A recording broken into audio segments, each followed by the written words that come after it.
Segment 5. All right, so we're almost done with properties of gases. Next thing we're going to look at is the kinetic theory of gases. And so for the kinetic theory, what we've been doing is looking at gases from an experimental point of view. Now we want to go at it from more of a, I don't know, sort of a thought approach almost. So at pressure less than 1 atmosphere, most gases will start to approach ideal behavior. So ideal gas law predicts behavior. It does not explain it. Right, so all the math just gives us the numbers and what to expect experimentally.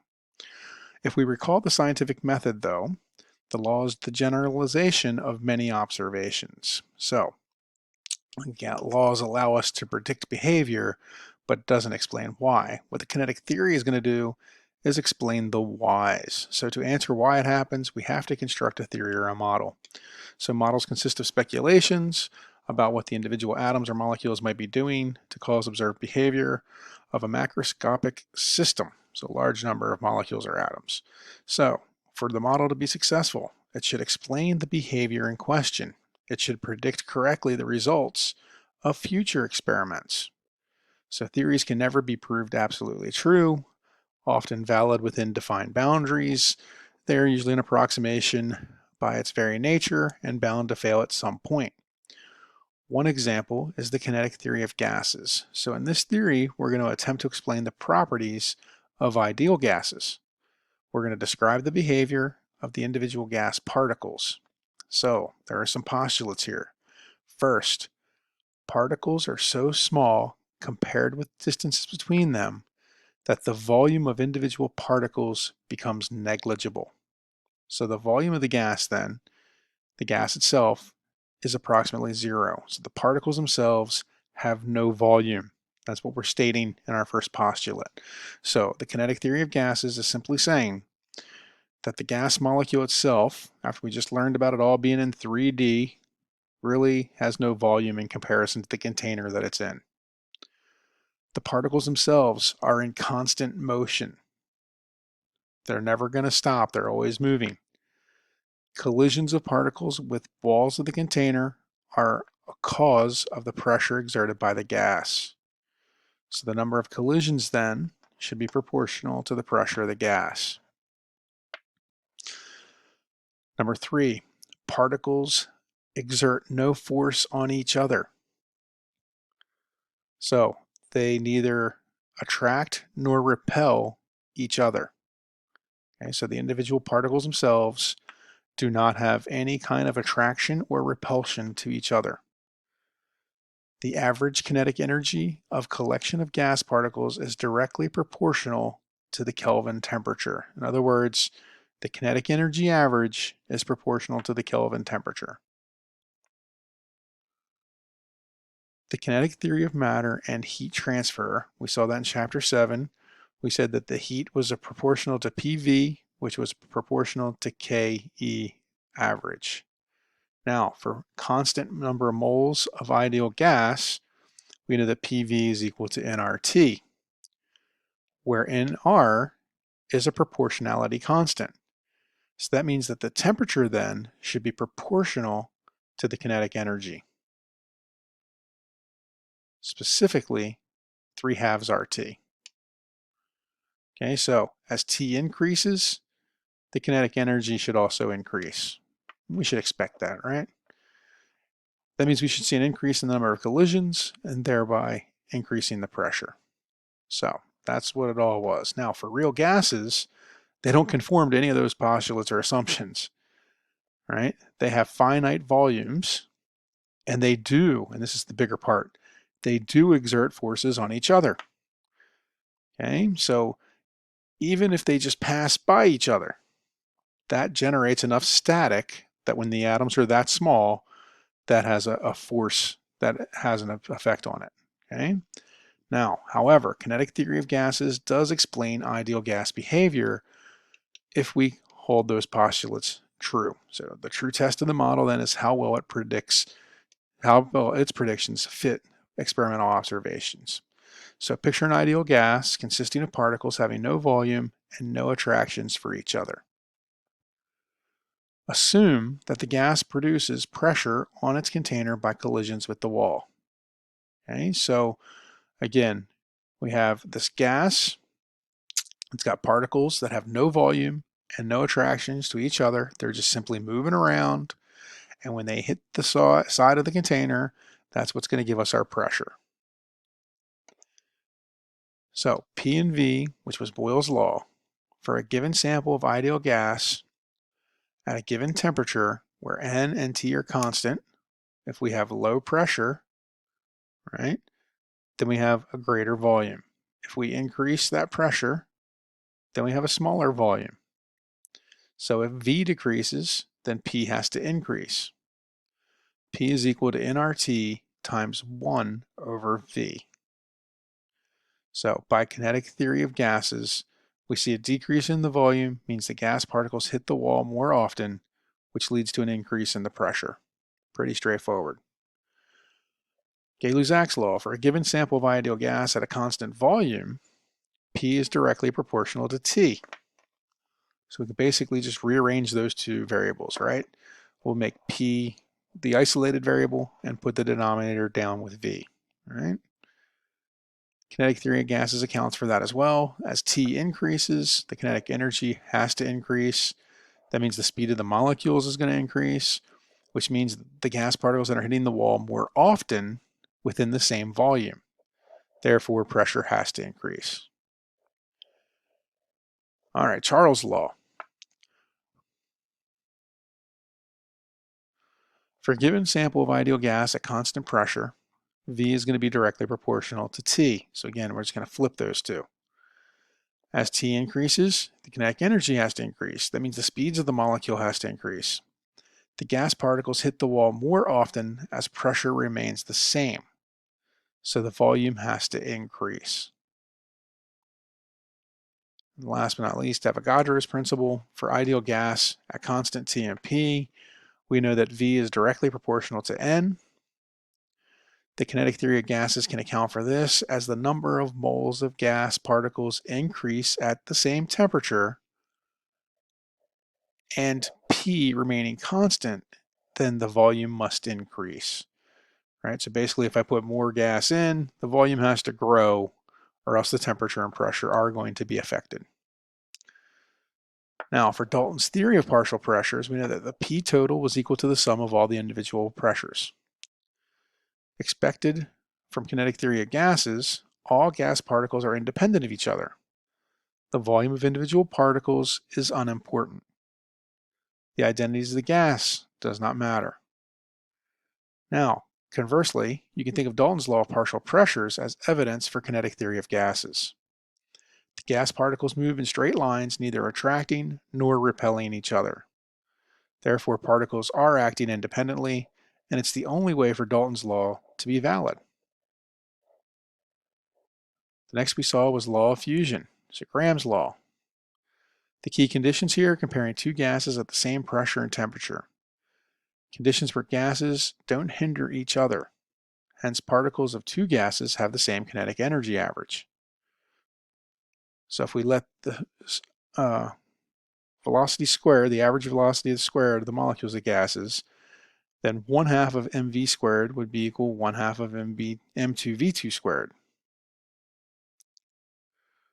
Rearranging, taking the square root of both sides, and since m1 would be proportional to, the mass would be proportional to the molar mass, we can substitute that in, and that gives us the rate of effusion.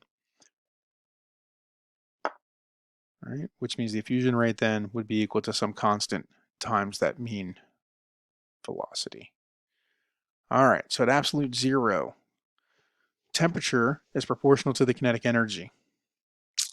If the kinetic energy is equal to 0, then T must be 0. The only way for kinetic energy average to equal 0 is if the velocity is equal to 0, since the mass cannot equal 0. So that, in other words, the molecule has to stop. When gas molecules stop moving, then the gas is as cold as it can get, and that's going to be absolute 0. So real gases, and then obviously the deviations from ideal gas law, right? Combined gas law, we have PV over T would be equal to a constant. Ideal gas law, PV over NT equals R. Real gases deviate though. So why? So why do the real gases deviate from these ideal conditions? So gas molecules do have finite volumes. In other words, they do take up space. They have less space of kinetic motion. Right? So they're not moving nearly as much as we think. So volume of motions is smaller than the volume of the container. The particles do hit the walls of the container more often. The pressure is higher compared to ideal. Here's the big one though. Particles do attract each other. Even weak attractions means they hit the walls of the container less often. Therefore, the pressure is less than the ideal gas. So in other words, if there's just a little bit, so it's going to take X amount of time to go from here to hit that wall. Well, that same little atom who we're saying doesn't have any attractions is actually attracted. So as he's on his way down, he gets attracted to that guy, which sends him in this direction. Then he gets attracted to that one, which sends him in that direction. So now, instead of going straight down, we've already detoured twice. And of course, if it gets closer to another little molecule, it's going to bend that way as well. So van der Waals came up with an equation to account for some of this. So his equation is P plus N squared A over V squared times V minus NB equals nRT. So he corrected for the pressure and corrected for the volume. A and B are called van der Waals constants and will be a constant for each gas. So you can imagine some gases are attracted to other particles of the same gas, right? So if we take, say, ammonia, for instance, NH3 as a gas, we saw in previous slides, previous chapter, that this has a dipole moment, which means we have a partial negative and a partial positive end. So obviously, if I take another ammonia, and it too has a partial negative and partial positive end, these two ends will repel, but these two ends will attract each other. So obviously, there's going to be attraction there. The size of the molecule is also going to matter, right? So the bigger the gas molecule gets, the more space it's actually taking up. So we have to correct for both pressure and volume. So he obtained this by measuring pressure, volume, temperature for real gases over wide ranges of conditions. So A is our pressure correction.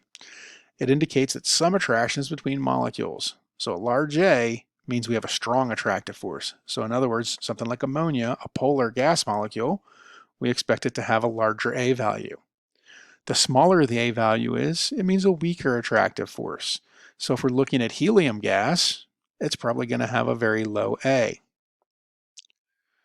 For the B factor, this is your volume correction. It deals with the size of the molecule. So the larger the B value, that means the larger the molecule. Smaller means a smaller molecule. Gases that are not easily liquefied have largest van der Waals constants.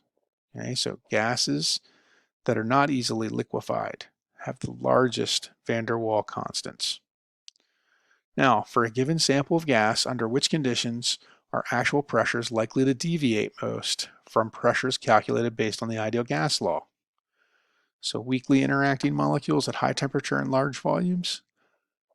I think we can eliminate all the weakly interacting, right? If we have strongly interacting, that's definitely going to be the ones that are going to be, most deviate.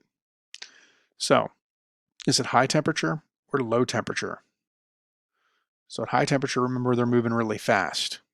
So as we approach the holiday season and you got to get your Christmas shopping done, if you're running through the mall trying to get those last few things and it's Christmas Eve, are you going to be willing to stop and say hi to a friend and spend a whole lot of time there? Or is it going to be a quick hello, hope your family's doing well, happy holidays, and keep on moving? Right, exactly. You're going to keep on moving. So high temperatures means we're moving fast, means we're less likely to be attracted, less likely to deviate. So it's going to be low temperatures. How about volume?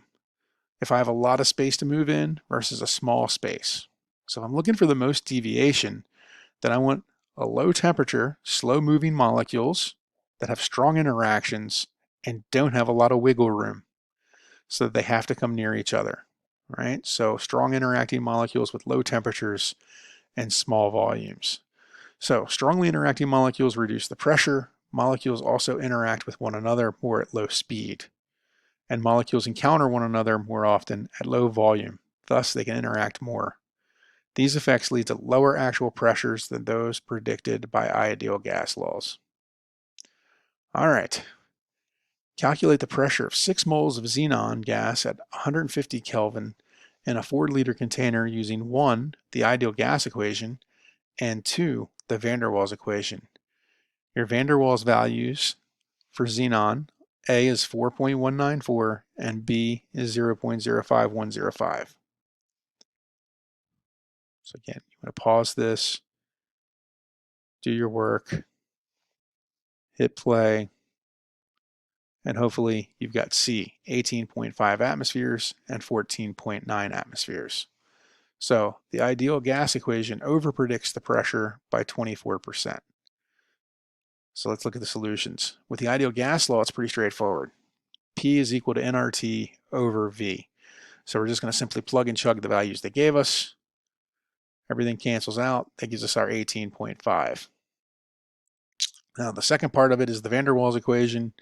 So here we're going to use those A and B factors, rearrange. So P is going to be equal to nRT divided by V minus NB minus A times N squared over V squared. We're going to plug and chug all that in. Crazy, I know. Moles will cancel out, liters cancel out, moles cancel out again, Kelvin cancels out again, liters squared cancels out, and moles squared cancels out, leaving us a total pressure of 20.0 minus 5.1, which is 14.9. All right, I know we went through those kind of fast. If you have any questions about them, make sure you get a hold of me. Don't forget to check out the practice problems posted in the practice folder. And if you have, again, questions, set up a Zoom with me, come to a student office hour. I'm around if you need me. All right, have a great time.